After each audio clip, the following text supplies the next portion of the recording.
some folks online at home, so we're going to start, if that sounds good. Great. Yeah. Thanks. Whatever you see.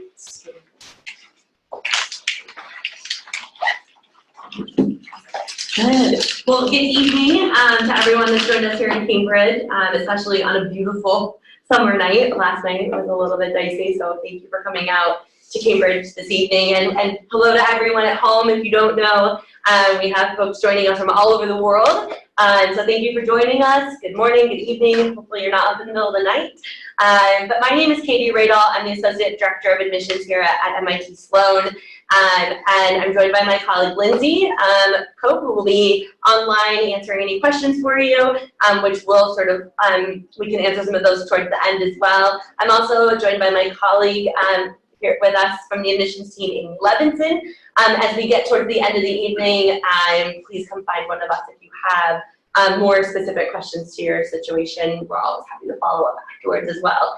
I am so fortunate to be joined by two of our incredible class of 2020 Sloan Fellow MBA members. So they have a really amazing event going on right now with our alumni. So I'm stealing them a little bit from that event. So what I'd love to do is have you guys join me up front just for maybe 10 minutes or so, and then we'll let you guys escape to that event. Amy, would you be able to open the door? Yep. We have some guests joining us. Yep. Great. I think guys, you should be.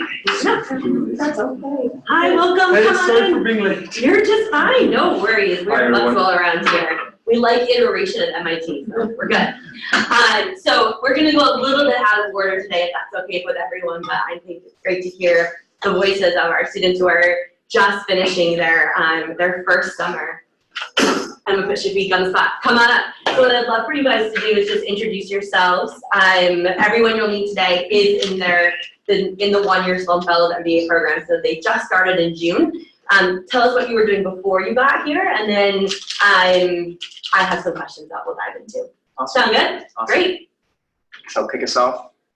So I've met many of you already. For those of you virtually, nice to meet you.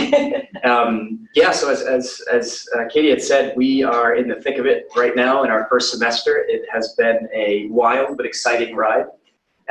Something that you can prepare for as much as you think you can.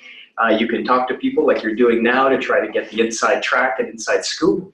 But once you immerse yourself in this, as I was saying to the small group I was speaking to, you sort of lock the door behind you, throw away the key, and you have to make your way to the other side, and there's only one way to go. So that's kind of where I am right now.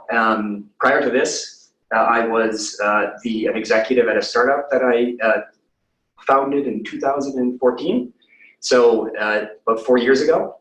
And last year, we had an exit with the company, and I was at an inflection point of what do I want to do next with my life? Do I want to jump right into a startup and do the whole thing over again? Well, the problem was that I had a co-founder with me who was 11 years my senior, and he was the one driving a lot of the business decisions. So I was on the technical side, not on the business side. So you have this realization that, yeah, sure, let's do it again, but at the same time you realize that maybe you don't have the skill set to be able to do it all over again.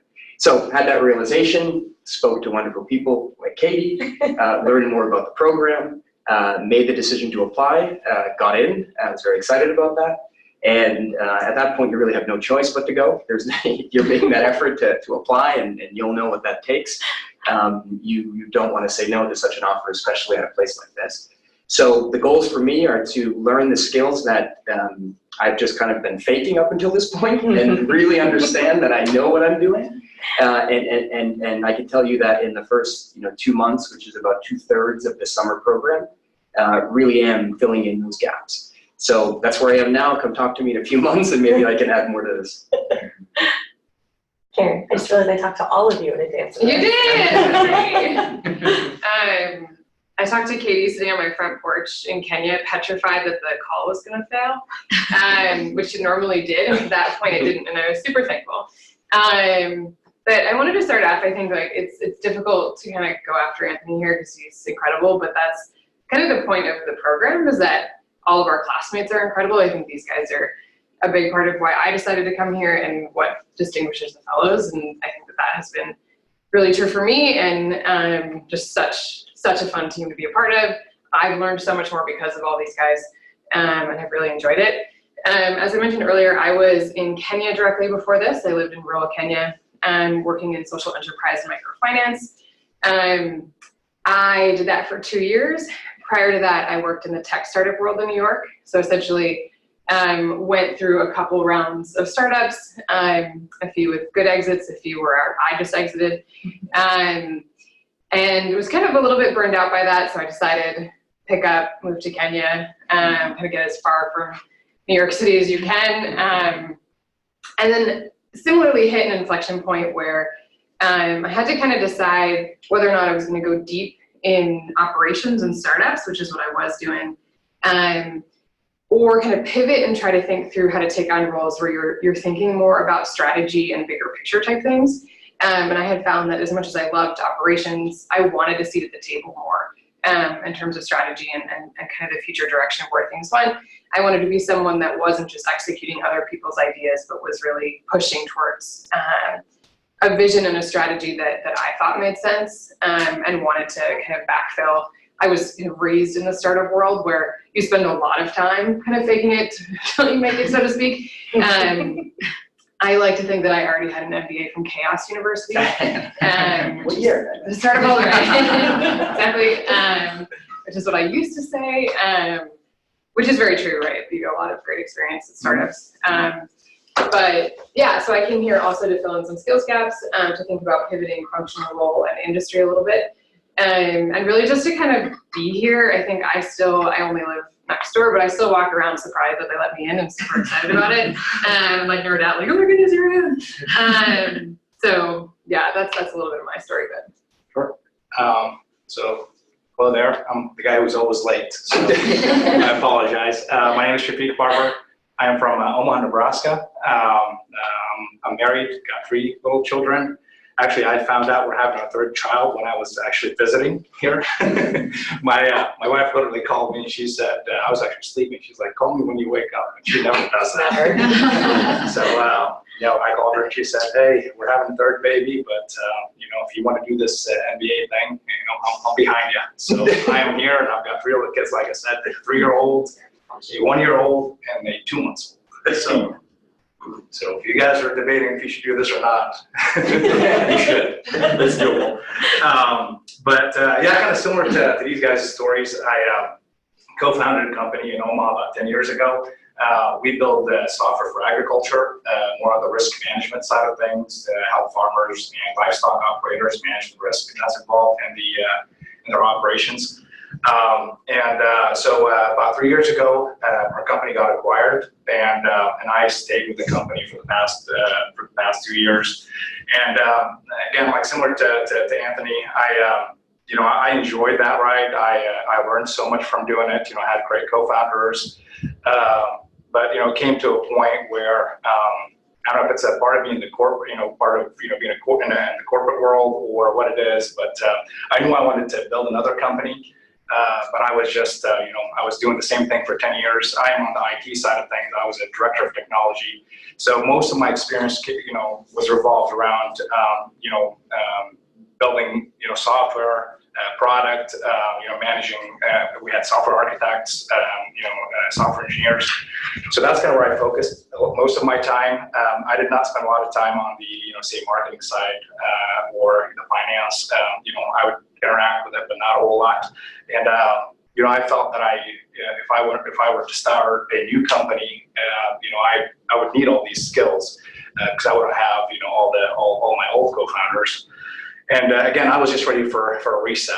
I wanted to, kind of step away from what I was doing, kind of reflect a little bit on what I wanted to do next in terms of idea or just in general what I wanted to do. So I put in my resume, and I got a call from Katy, and we chatted about it a little bit, and she invited me to come out and visit. So the second time I came out, actually my wife came with me, and because I wanted her to to get a feel for it, just because this is the thing before I apply.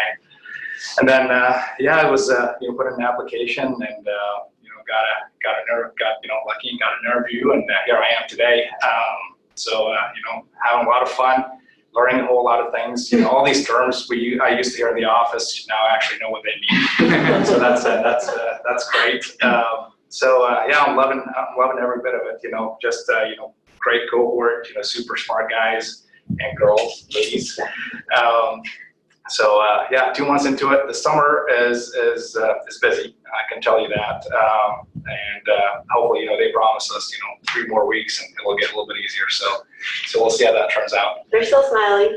Yeah, no, we're here, but we're late to most friends. But you know, I guess I'm happy to answer any questions you guys have for me, and we'll stick around and get to know you a little bit better.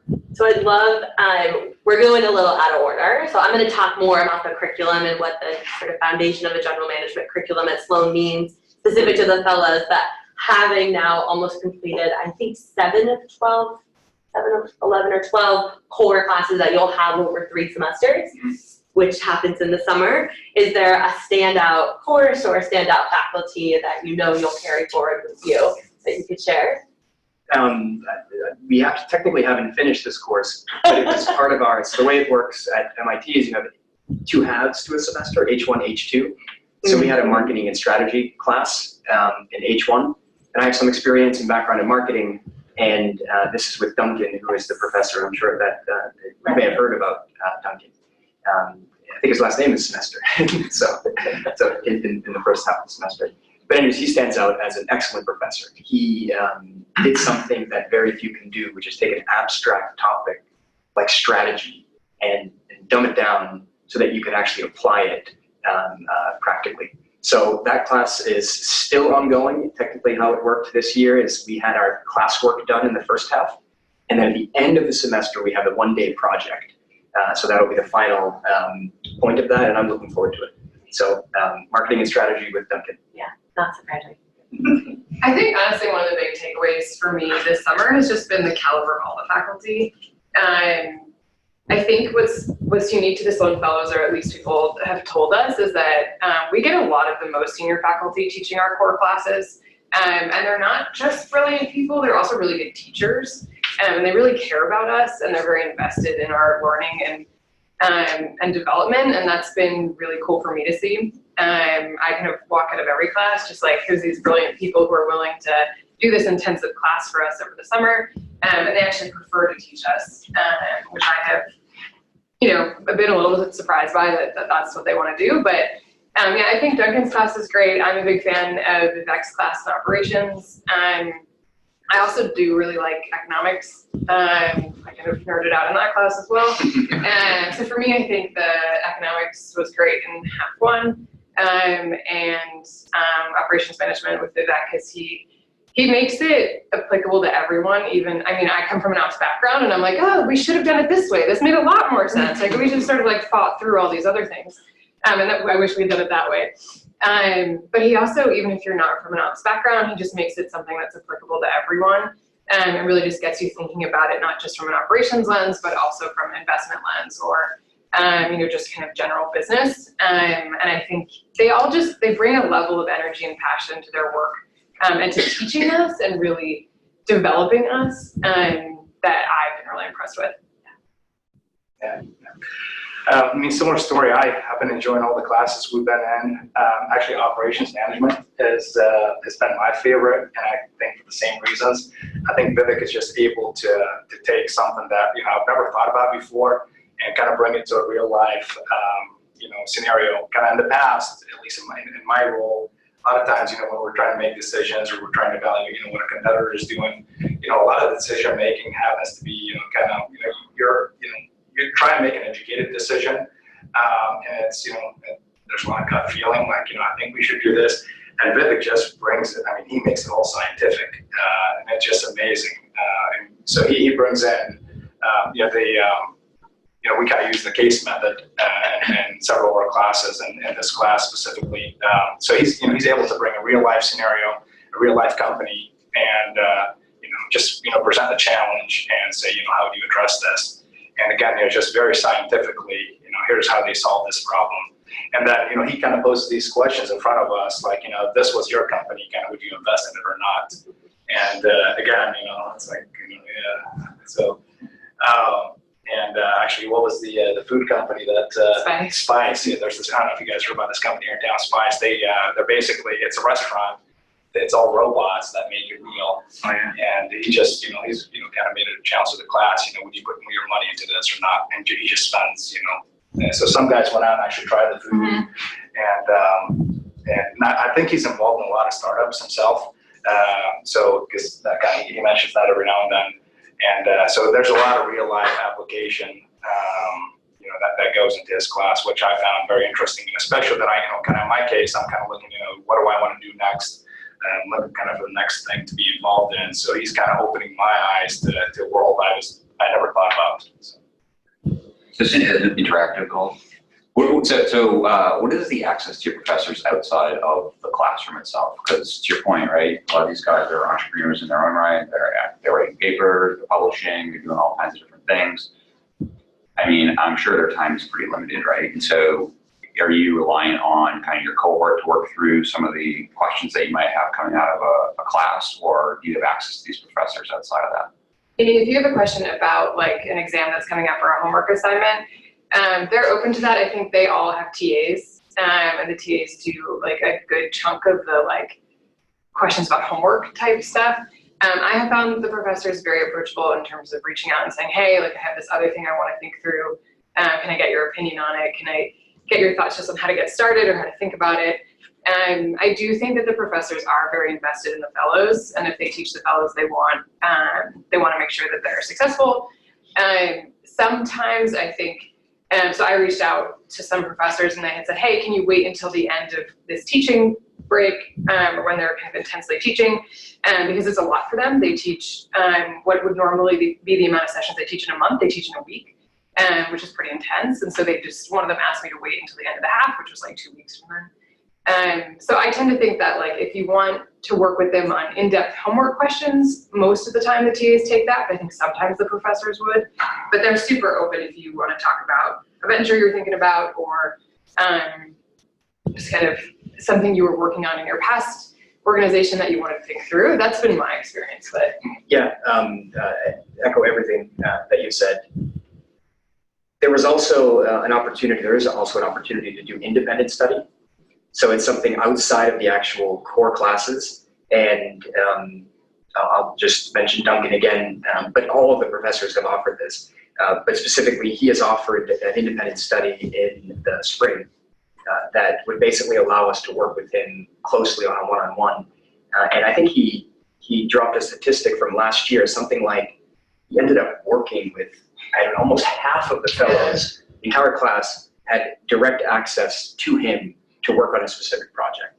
So, I mean, those, if numbers speak loudly, I think the fact that outside of the class that we actually had with him, he was able to cater to at least half of us on an independent one-on-one basis. The faculty are highly accessible. I mean, we share a community with them. They share a cafeteria with all of us. It's not unusual to be going for a coffee and seeing a very senior faculty just sort of sitting at a table and talking to anybody with them. Bill found a very senior faculty here jokes often that we should give away his office because he's in the cafeteria every single day just to see students and have more candid conversations. Their research faculty, yes, first it's MIT. That's sort of why they chose this path.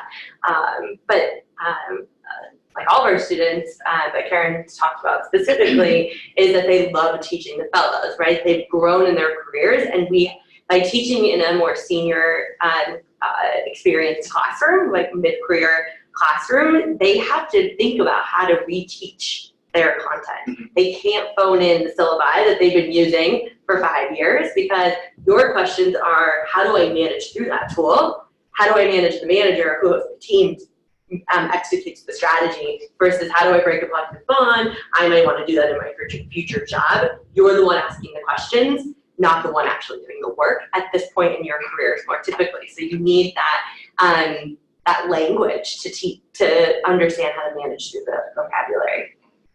So I am conscious that there's an alumni reception upstairs, so I don't want to kick you out, but I also am so appreciative that you've taken time to be here to be a part of this with us. So you are free to go upstairs, and I will not judge you, or no one will. We're leaving our little mission, you know. Yeah, and I'll get through some nuts and bolts. How about that? Perfect. But you're welcome to stay if you'd like to. Thank you for having us. And Thanks, guys. Very nice yeah, to see if you guys have any questions at all, you can reach out to us through Katy. Yeah. Katy's an excellent resource. And I say that because that was the individual I worked with directly in the application process. Yeah. So I'm sure the entire admissions team is equally as capable. So Great. Great. Thank you very guys so much. Katy. Have fun Thank you tonight. guys. Good luck. Yeah. All right. So again, thanks for sort of rolling with the punches with us this evening. I will go through some sort of high points and then dig a little bit into the curriculum and make sure that there's plenty of time to get questions answered. I just like to start with this slide that, you know, at MIT Sloan, we have a portfolio of programs. I'm highlighting the Sloan Fellows MBA program, which, as you can tell, is sort of the far right end of our timeline of the types of students we have on campus. At any given time, there are multiple ways our students earn an MBA. About 50% of our students on campus at any given time do come from our more traditional 2-year MBA. Their sweet spot of their years of experience is about 4 to 7, whereas you can see with our Sloan Fellows and our executive MBAs, which is the sister program to the Sloan Fellows, they are they're averaging about 14 years of experience, but it is a range of 10 upwards of 20, 25 years. I think what you might have picked up from some of our students is that at this point in people's career, there's no like perfect time. Thank you. To go back to school, where maybe earlier in your career, if you're on that pathway to a 2-year MBA, there are the timeline shrinks a little bit. So it is quite a range of years of work experience. It's important for us to talk about our mission here at MIT Sloan. It's an incredibly mission-driven institute, but even more so in a very mission-driven school of management at MIT. The school has been around for a little over 100 years. The purpose of the school is to develop principled, innovative leaders who improve the world, or I like often say impact the world. We are looking to take the best practices in science and technology, in management practices, and give you the tools and the language to go out and actually use them in the real world. It's not any good if those just stay here in the research of the faculty. So there's lots of ways that our students and our faculty are constantly connecting those dots, and we'll talk a little bit about what that cyclical cycle looks like. So a Sloan Fellow, these are some new things that we've been talking about with the program office, is who is a Sloan Fellow. Up here, you saw 3 very different backgrounds, but everyone did sort of dabble in a startup, which as they were talking, I'm like, oh, that's unique. I never thought about that. About 10% of our students that come in every year do come from an entrepreneurial background. They will most likely not step foot in a SME or a large company. They will go back into an entrepreneurial environment. Others are here to transition. So if you're coming from a more traditional business environment, large medium company, and you're looking to grow, you're looking to become sort of that general manager that rise to a larger leadership role in your organization, you will see many of those types of students in our program here. We heard the pivot. This is not uncommon with most of our Sloan Fellows, that they identify with taking a step back, reevaluating what impact they want to have in the world, what they've already done, and what they want to do better or differently in the next sort of phase of their career. It is a very transformational year. I cannot stress this enough. It's important in any graduate level degree, but especially in the Sloan Fellows, that you're coming here to sort of look in the mirror and think about what kind of leader do I want to be when I leave here. There is a lot beyond the curriculum and a lot beyond the classroom that is going to take you out of your comfort zone. I have an alumni who describes it as now being comfortable with the uncomfortable, right? I need to think about what kind of classmate I was today. In the future, I need to think about what kind of teammate I was in that meeting or on that project we were working on. And then, it's just a year of exploring. As you saw, they had many different things that they had to choose from tonight. There's an alumni reception. I know that there's a couple guest speakers that are being hosted through some of the student clubs as we see them come back to campus. And so there is something to do here every hour of the day, 365 days a year, and you will barely scratch the surface just at Sloan. If you start then encompassing all of MIT, as well as Kendall Square, where we sit now, and sort of the growth of Kendall Square in the last 10 years, it's hard for me to keep track of what's a Sloan-sponsored event and what's a Microsoft-sponsored event, because everybody's coming and going from those different activities. Annual candidate, this should hopefully not be too surprising. It's what's on our website. I mentioned, a minimum of 10 years post-bachelor's degree work. It is a mid to senior level manager audience in the classroom, which I touched upon a little bit earlier. We're looking to have a much higher level conversation around those different management practices. And so being able to talk from management and a leadership perspective, sometimes I say it's important that you at least have general management exposure if you haven't gotten that experience yet. We understand that depending on your size of your company and the way that the structure of your organization works, that varies from organization to organization, but we're looking for you to have that experience of starting to play a role around strategy, not just necessarily executing the strategy. It's still MIT. If you really look for people that are going to be quantitatively comfy, I certainly don't need you to take your finance book home every night and use it as a pillow. But as we talk about data and numbers, if you break down a cold sweat or you get really nervous, it's not going to get any better. It's a very quantitative program, but more importantly, it's a very data-driven program. So how are you using both quantitative and qualitative data to tell stories, to drive decision-making? So if the idea of using data is exciting to you, then hopefully you'll continue to think about our program. And then I said this earlier, it is an intense year of self-reflection and really looking in the mirror at what kind of leader you are and who you want to be in the next phase of your career path. So committing to that before you come makes it a lot more comfortable to be uncomfortable. So this is just a quick profile of the class. I like to point out two numbers here. I already mentioned we average about 14 years of work experience. Amy, would you be able to open the door again? Sorry, it locks. It ranges from 10 to upwards of 25. I love this stat. The current class that just started represents over 40 different citizenships. About 80% of the students in the Sloan Fellows are non-US citizens, or about 78% this year. And that's a very traditional data point for our Sloan Fellows program. It's been that way for many decades.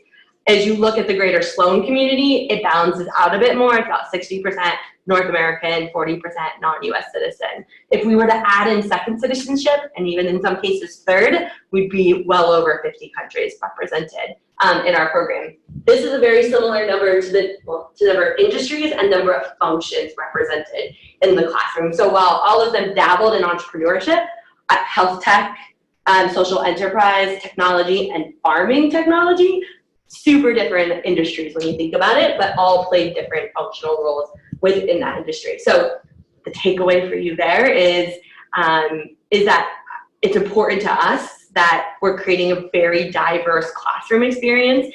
I don't want anyone to ever feel like they went to a conference where the people sitting around you for the next 12 months have the same perspective on problems in the world that you do, or that we're always tackling the problems the same way you and your organization were, because you're not going to learn as much as you would if the folks sitting around you came from different experiences. And so that's highly important to all of our admissions committees here at Sloan.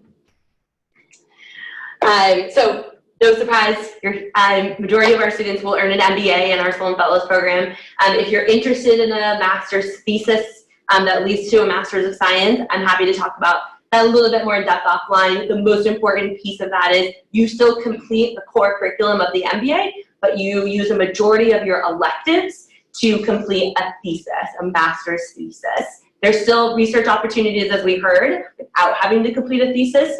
the majority of our students are now earning an MBA versus a Master's of Science here at Sloan. And then just want to really highlight that it's more than just you being a student here. It's a huge community of peers. Shafiq talked about being here with his wife and 2 toddlers and a newborn. His 3 children are 3 of about 80 children in a class of 105. And so it is a much bigger community of Sloan Fellows that you become a part of. So if you have a significant other, or for us that means husband, wife, partner, girlfriend, boyfriend, and everything else under the sun, they are a part of that community as well. And then you are all part of the MIT Sloan community, and you are a member of the MIT graduate student community. So it goes way beyond sort of just being a student in the classroom. Our curriculum here is based, is a general management curriculum, but in the Sloan Fellows over the last decade or so, they really focus on 3 principles or 3 pillars. The first is the leadership perspective, right? Is to grow and strengthen that leadership signature, that profile of what kind of leader you want to be. Lots of ways to exercise that at school. To think about problems more innovatively, to be able to lead through challenge in a more innovative way, to challenge your colleagues when you're back at work, to think outside the box and really challenge their thinking beyond sort of the status quo, which is a challenging feat in amongst itself. And then the global perspective, it goes way beyond the borders of a country for us. I mentioned earlier just the number of industries and functions in the room. So being excited to learn from people that have very different experiences than you is a huge hallmark of this program. So how it works. You've heard about the summer today. Previous years, that summer was Monday through Friday, 8:30 to 4. It was highly intensive. Through feedback over the last few years, the program director and the faculty director, who we'll see later, have reworked the curriculum, and now the students are in class Monday, Wednesday, Friday, and Tuesdays and Thursdays are used for catching up with a TA, catching up on your teamwork assignments. We do have finals sometimes, so maybe an exam, and just doing your own thing outside of the classroom. That way, hopefully at 5:30, you're spending time in the community and not worrying about getting homework done. It's not always going to be the case, but that's the goal of the restructure. So the folks we just met, this is the second class to have this new iteration. So then in the fall, when the rest of our community comes back on campus, our Sloan Fellows really dive into their elective coursework. At that point, you're probably 60-40, 60% is core, 40% is elective, and 40% is still wrapping up some of those core courses. The value of us having an intensive required summer is that it frees up a lot more time for you to start your elective courses in September. There's over 200 to 300 electives every semester to choose from here at Sloan, and so we want to give you as much time as possible to really dive deep into what is interesting to you to move forward in your career, or you can become as much of a generalist as possible, or as preferred. Same with I'm going to talk about the winter in a second. When we get into the spring term, it almost becomes like 20% required. You may have 1 or 2 courses, and then the rest of your time here, up to 80%, is on your choice how you want to spend your time. It can be overwhelming to choose from hundreds of electives. So we do have some support systems that allow you to structure that. Just noted here at the bottom, we have 4 now there's 4 certificates here for Sloan Fellows to participate. They put more structure around how you choose your electives. They're non-binding, so if you start one and you think, this isn't for me, I'm gonna go a different direction, you can easily drop out of a class and move in a different direction. These come in healthcare, sustainability, business analytics, the most popular concentration here at MIT right now, or at Sloan specifically. And then not up here is, was just approved last year and is approved for going forward, is an entrepreneurship and innovation certificate or track specific to the Sloan Fellows. So if that's something you want to pursue, there would be some boxes you would have to check in terms of elective work from the innovation and entrepreneurship track. And then in the spring term, there's an additional trip that our students take in the spring to Silicon Valley to meet with leadership and senior alumni in different avenues of the Silicon Valley, San Francisco area. And that's sort of the final requirement of that particular track. So that's the second example of feedback that students have given in the last few years and have been able to drive a change forward in the school to better suit the needs of the Sloan Fellows community. So the winter term, I didn't talk too much about. At MIT, we have a very open, free winter term. This, for Sloan Fellow, you have no requirements during that month of January. A lot of students stay around here, maybe dabble in their own startup, or they travel home, or they travel somewhere warmer. Whatever you want to do to spend your time. Some of our degree programs here have requirements in January. A Sloan Fellow does not have a requirement to stay here and take classes in January. So that's a little bit unique to our fellows. But if you can believe it, it flies by. And you know, I can't believe that our class of 2020 is 2 weeks away from finishing their summer semester already. So we talked a little bit about faculty, so I'm going to move on pretty quickly from this. Simon Johnson is the faculty director. So in addition to having an assistant dean of the executive degree programs, Johanna Hissing DeFabio, each of our degree programs also has a faculty director. Simon is the former chief economist at the IMF. He has a new book out, which I just blanked on. Jumpstarting America. Oh, he's going to kill me. Which is great. I started reading it on the recent trip. But he's very engaged in the program. He'll show up at forums. He'll listen to your feedback. And he opens up his Rolodex in a really phenomenal way when our students visit Washington, D.C. and get to meet some of his peers or leaders that he's worked alongside of, whether it's through his work at the IMF or when he was in the Obama administration as an economist, a chief economist. But he's just one faculty. I just like to make sure people know how engaged they are in sort of the day-to-day. We didn't talk too much with the students about this, and probably because their summer's just, you know, winding down, but there's so many support systems here at Sloan. So I sort of broken them into the different buckets of, you know, these are very Sloan Fellows specific activities. These are the next layer, if you think about like a sphere, what happens if you're a Sloanie or a Sloan student. And then at MIT, we have many, many centers for excellence, which as a graduate student at MIT, you have full access to.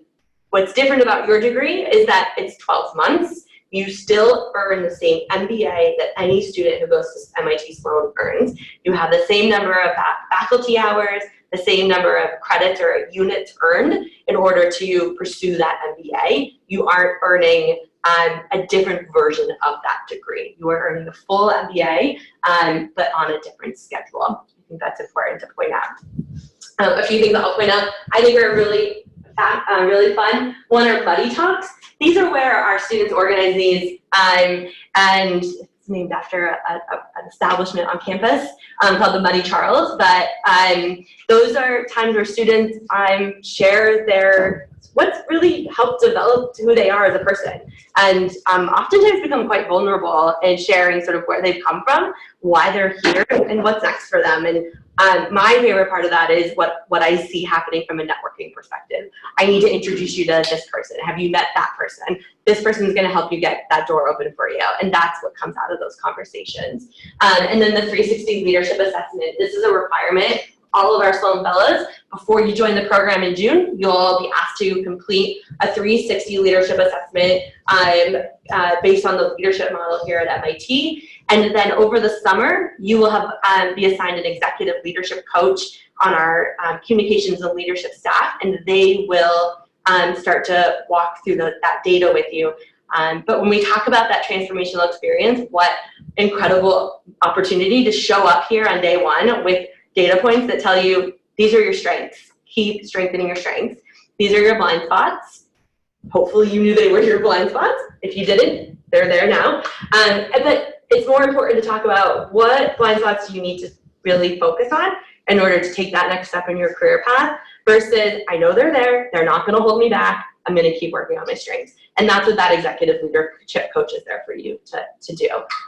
This is not a requirement of most of our other degree programs, but it is in the Sloan Fellows and the MBA.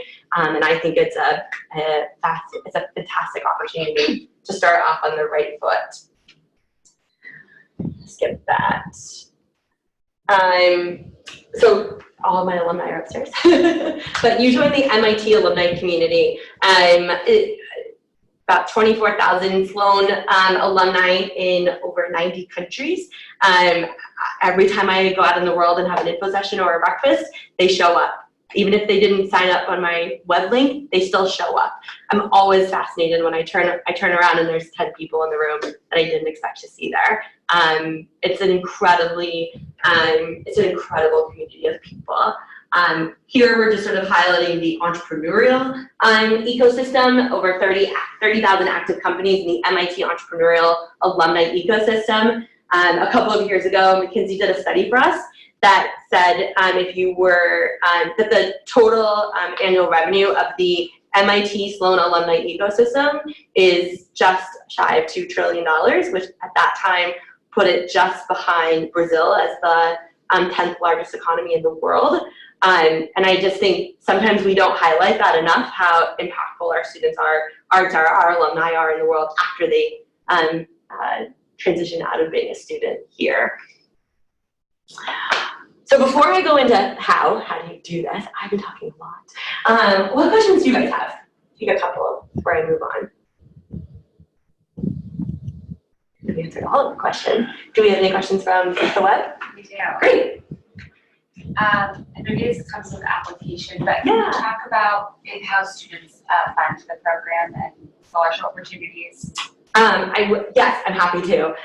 So as we walk through the components of the application, all of our students that submit a full application and are then considered for a place in our class are also simultaneously considered for what we call a Dean's Office Fellowship. The women in the room or at home are also simultaneously considered for a Forte Fellowship, Forte being a women in leadership organization around the world, promoting women in leadership.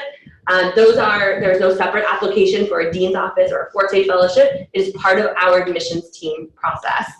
Myself, I'm a part of our admissions committee, as are our two co-assistant deans and a few other members of our leadership team.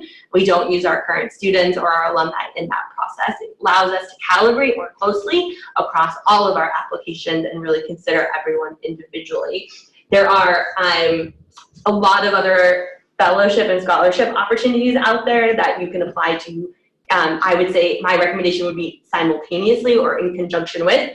The most popular fellowship that our students apply for in the Sloan Fellows is through the Legatum Center. The Legatum Center is a center for excellence here at MIT for those that are interested in impacting the entrepreneurial or innovation ecosystems in emerging markets. And so if that's a subject or an area that you are interested in doing research in, or doing some practical learning experiences in that field, or work in that environment post-graduation, I would highly encourage you to jump on their website and learn about their process or what the work is that they're doing. In terms of student loans, this does change from year to year. So what I say right now, unfortunately, I have to put a little asterisk too, especially for anyone in the room who's a non-US citizen or non-permanent resident. We do have agreements with with lenders in the US that do allow non-US citizens to borrow funds for the program, but the terms of those loans change from year to year, and in higher ed, those terms change in July. And so I don't know what the terms are going to be for this incoming class next year. Sometimes they require a co-signer but have more favorable terms. Other times they have less favorable terms but don't require a co-signer. So we will continue to update the website with that information. Application components, a lot of this is outlined in a lot more detail on our website. We'll have some very specific application tip webinars. Two things I'll point out. One, that I get the most questions on is the organizational chart. There's no right or perfect organizational chart. What I would highly recommend you do is, or you do not do, is download the version from your website with 1,000 people on it. Because what I want to understand is, how does your team and your role in that part of the business impact everyone else. And so I would rather see sort of where your role and your impact is in your division versus your entire team.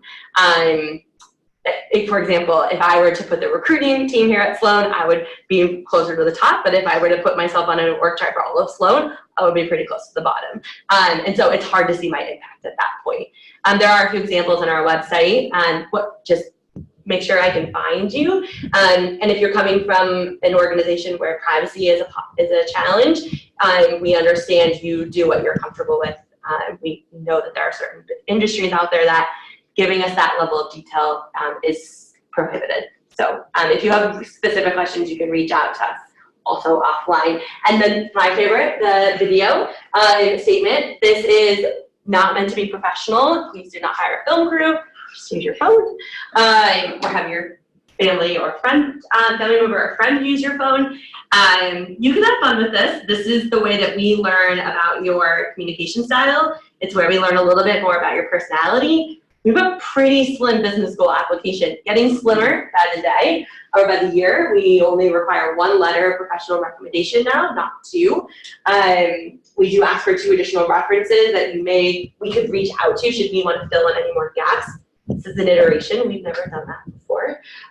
So we'll see how it goes this year. And then if you know folks that have gone through this program in past years, they may have told you they waived out of the test, the GMAT, the GRE, or the executive assessment.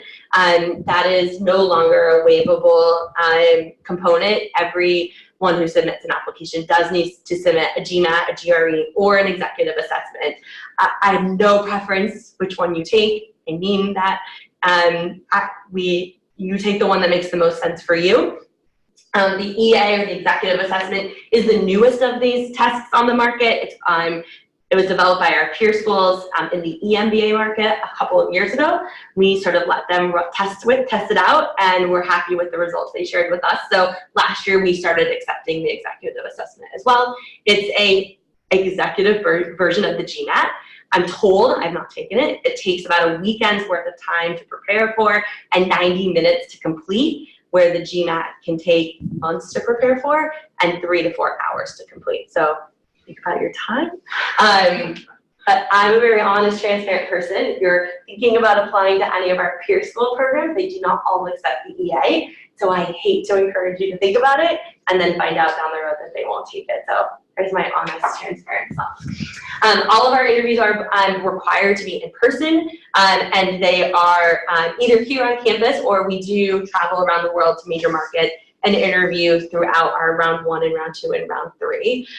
Around the world, meaning that we are often in Latin America, Europe, the west coast of the US, and Asia multiple times a year interviewing. It is by invitation only, so if you are invited to interview, it means you're moving forward in our process. In our committee process. And one unique thing about Sloan is if you're invited to interview, you're also invited to submit an additional essay, or really in this case, the only essay, to tell us about your experiences of working in diverse communities and how those experiences are going to influence your engagement in our highly diverse community. It's very, very important to us that we continue to grow that community here as well. We are deadline driven. So the first deadline, application's live. The first deadline is October 8th. I usually, this is where when should I apply? You apply when you're ready. Don't rush your application. I highly encourage you to apply early. You always want to be a part of the building blocks instead of us finding a spot for you. But most important, apply when you're ready. These deadlines are your recommenders' deadlines. So make sure that their son or daughter's not getting married that weekend. And this is a real stories I've heard. Or it's not the Board of Governors meetings that weekend that they're going to be diving into data trying to prepare for that meeting. So just make sure they can meet your deadlines too.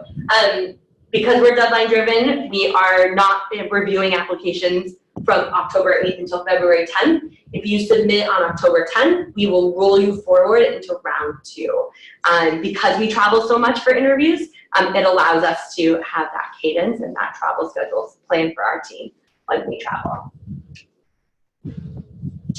Okay, your questions. So you're a quant-driven, obviously, school. Yeah. Your assessment criteria. Is it prescriptive as you go through it? Basically, you're saying you got to check this box because a lot of it is subjective in nature. So you must round it all out, and then you can weight certain things depending on the candidate. Or how do you think about when you're looking at a prospective candidate? So as we're evaluating candidates, it's not that prescriptive. It's not that, it is very subjective, which is why multiple people will, I haven't found a better word, but multiple people will touch or review your application and provide a recommendation. And then our committee, which my two assistant deans have been, one has been here for 30 years and one is a double grad of MIT and been in her role in our team for over 10 years now. So we talk a lot about your application, especially when it comes to whether or not we should move you forward just for an interview, just to meet you in person. If you're spiking in your quant, but we're not seeing the leadership, maybe it's just not coming off in the written application. So it's good enough reason maybe for me to meet you, depending on space, and relative to the rest of the applicant pool, right? Which is nice for us to be able to calibrate. And more specifically, what are we evaluating on? It really falls into two buckets. One are those quantitative or those academic successes. So how have you used data in the past? How did you perform in the classroom in the past? How do you use data now? How do you manage a P&L, or what's your budget responsibility? How are you using numbers at work? Also, I can see those demonstrated successes in your growth at work, in your career path, some of the things that maybe your recommender highlights that coincide with what you've already shared with us. The other half of it is more subjective. It's the personal attributes, the leadership that you've already exhibited. What's your potential for more leadership opportunities and impact and growth? How open to you are to feedback? And how comfortable are you going to be looking in that mirror and saying, I can be a better leader tomorrow, and this is how I'm going to figure out how to do that. That's a little bit more subjective for us to get in a written application, which is why we do a required interview in person. And then that team is the same team throughout that's evaluating together. And how the interview process work? Will you meet with a number of the admissions folks, or just one person? You meet with one person from our admissions committee, myself or one of my colleagues from the leadership team that's on that committee. We use a behavioral style of interview. We're very, very honest about this. So by the time you've come to meet with me, I have prepared by reading your application, and I will know what I want to probe and what I want to know more about. And so I won't start with, tell me more about yourself. We're just going to start. And it's BEI, if you're familiar with that style of interviewing. So I'm trying to understand the behaviors that you've exhibited to get you this far, how you react to things, so that I'm trying to understand what kind of member of my community you're going to be too, or their community, or any of my colleagues' community.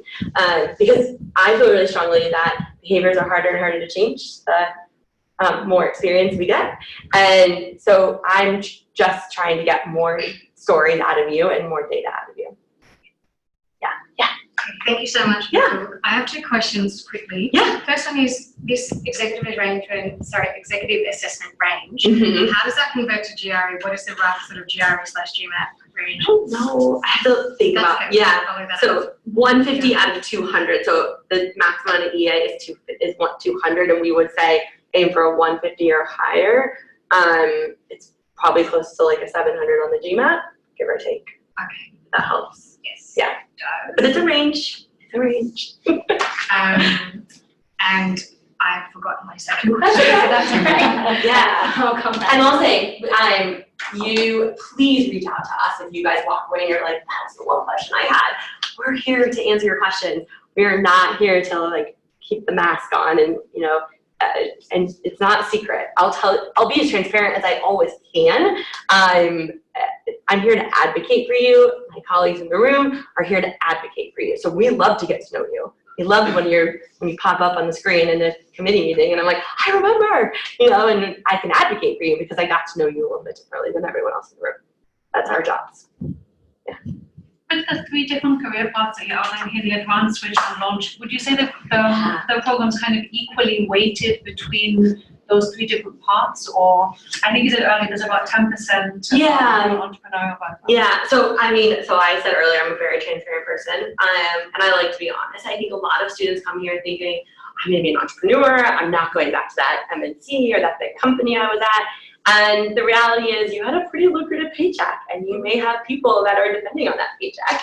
And now you've taken a year off, moved your family to Boston maybe, and it's not always realistic to jump into something risky like that right away. What I find on the entrepreneurial track is that that number grows dramatically within 3 to 5 years. So some people go back into a more traditional career path, always at a more senior level. They usually are carving something out for themselves. So that's sort of the like dirt road instead of like the beautiful paved highway, because that job may not have existed until they found you or you found them, but it's still in a structured organization. And they're dabbling in entrepreneurship. They spent time here building an ecosystem around them. And when the time is right, they'll walk away from there. They'll take the risk to go into that entrepreneurial venture.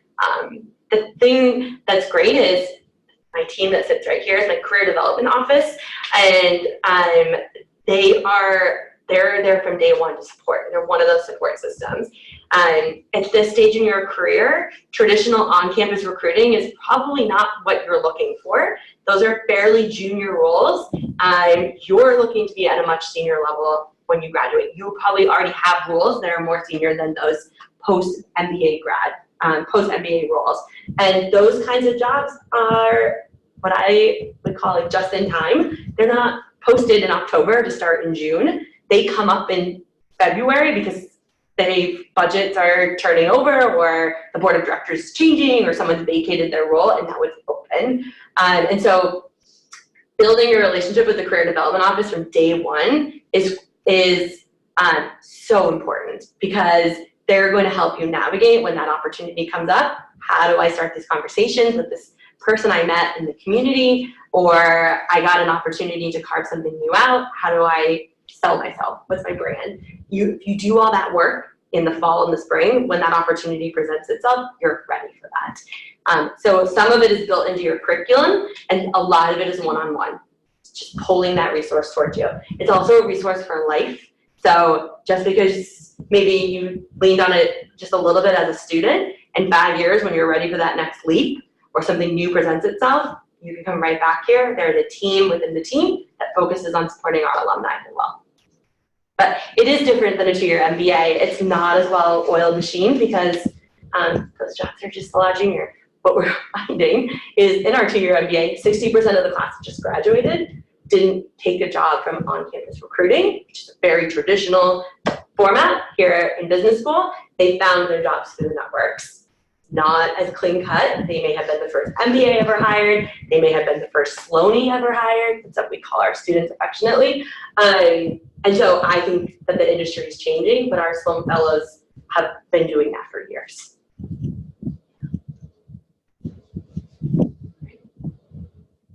Anything else? Is there a difference between applying round 1 and round 2? Some schools you may apply and not get in, and then reapply in round 1. Be automatically rolled over into round 2. So we make decisions. We don't like to leave people hanging. So you'll learn before round 2, like within a certain period of time, if you're interviewed or not, if you're invited to interview or not. If you're invited to interview, then several weeks later, you'll find out if you're being offered a place in the class or not. And some people will be offered a place on a wait list, but even then we don't like to keep people on a wait list too long. Like, you need to make life choices, and but it's a numbers game across any school. It's the same, it's a numbers game. But we do make definitive decisions at each round. Great. Yeah, last question. About the curriculum. Yeah. The core curriculum for MBA, are they the same? And is there any like restricted electives that are restricted to certain MBA that all MBAs complete? So there's no restricted electives. The curriculum is still a general management curriculum. The Sloan Fellows do have more core classes. There's more leadership courses, especially global leadership. Our Sloan Fellows have requirements to take macroeconomics as well as system dynamics, which was developed here at MIT Sloan. And those are elective courses in our 2-year MBA, but we feel that they're really important to more senior leader or more general manager role, sort of think about the systems of your organization. So there are a few more required classes that are typically elective in the 2-year MBA. I mentioned the certificates earlier, healthcare, analytics. Those are very popular courses for people to elect into. If you are on track to earn that certificate in the system, you have priority to get into that elective versus maybe a first-year MBA student. What I don't want to get too in the weeds about how you bid on classes and get your classes. I don't know a single student in 10 years here that has never gotten the class they want. They may get on a wait list and then show up on day one and say, I really want to be in your class and this is why. And if there's a seat in the class, like we have a really long ad drop period here. Like I've never seen one like this anywhere else, and everything settles. Everyone finds a way into their class. I also didn't mention, I just looked at Helen. I know you're at HKS or Harvard Kennedy School. Oh, hi. At Harvard Kennedy School for Government. You're an MIT grad student, so you can cross-register up to I think 3 or 4 times outside of Sloan. That means we have lots of students in interested in industrial design, industrial like public works, the real estate school, the media lab, but also you could head up the Red Line or the River and take a class at Harvard Business School. It's a completely different learning environment, and what a way to just make your network bigger. So that is an option. You just have to make it work with your schedule. HKS is a little bit easier on the Red Line. Harvard Business School is a half an hour and 45 minutes on a good day. So it just has to meet your schedule here first. Great. So I'm gonna say goodbye to everyone at home. Thank you all so much for joining us. Like I said, please don't be a stranger. I love to see people in my inbox. If not, I hope to see you either around the world or back here on campus soon. So thank you.